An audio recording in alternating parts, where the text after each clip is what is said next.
Assalamualaikum warahmatullahi wabarakatuh.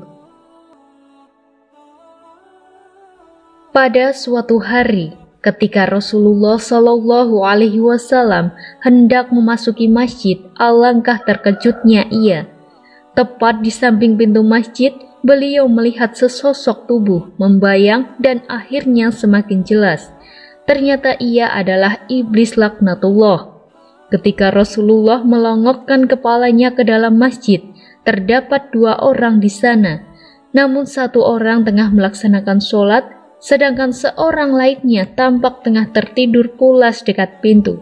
Iblis itu tampak gusar dan ragu antara masuk masjid atau tidak. Rasulullah Shallallahu Alaihi Wasallam pun bertanya, "Wahai iblis, apa yang sedang kamu lakukan di sini?" Tanya Rasulullah Shallallahu Alaihi Wasallam. Iblis pun menjawab, "Aku hendak masuk masjid dan merusak sholatnya orang itu. Tetapi aku merasa takut terhadap orang yang sedang tidur itu," kata iblis sambil menunjuk orang yang sedang tidur. Rasulullah pun heran, lantas beliau bertanya lagi, "Wahai iblis, mengapa engkau takut terhadap orang yang sedang tidur dan tidak takut kepada orang yang tengah sholat dan bermunajat kepada Allah?" Iblis tidak dapat menyembunyikan rahasia di hadapan Rasulullah Shallallahu Alaihi Wasallam.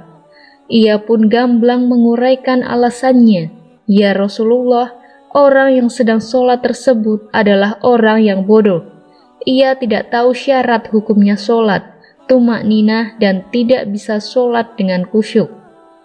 Iblis melanjutkan perkataannya, "Sedangkan orang yang sedang tidur itu adalah orang yang alim.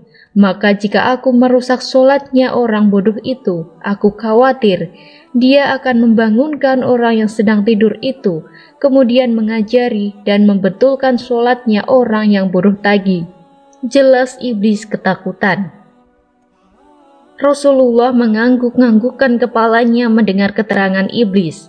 Beliau semakin sadar bahwa ilmu adalah senjata dan modal bagi umatnya untuk mencapai kesejahteraan dan keselamatan dunia dan akhirat.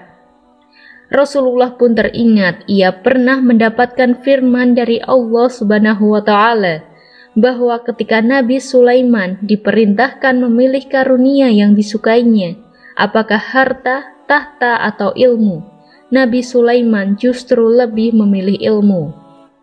Jika Nabi Sulaiman memilih harta, belum tentu tahta dan ilmu didapatkannya. Jika ia mengambil tahta, maka harta dan ilmu juga belum tentu dapat diraihnya. Namun dengan memilih ilmu, akhirnya harta dan tahta dimilikinya. Itulah kisah singkat mengenai iblis yang lebih takut mengganggu orang tidur di masjid dibanding orang yang sholat. Wallahu a'lam bishawab.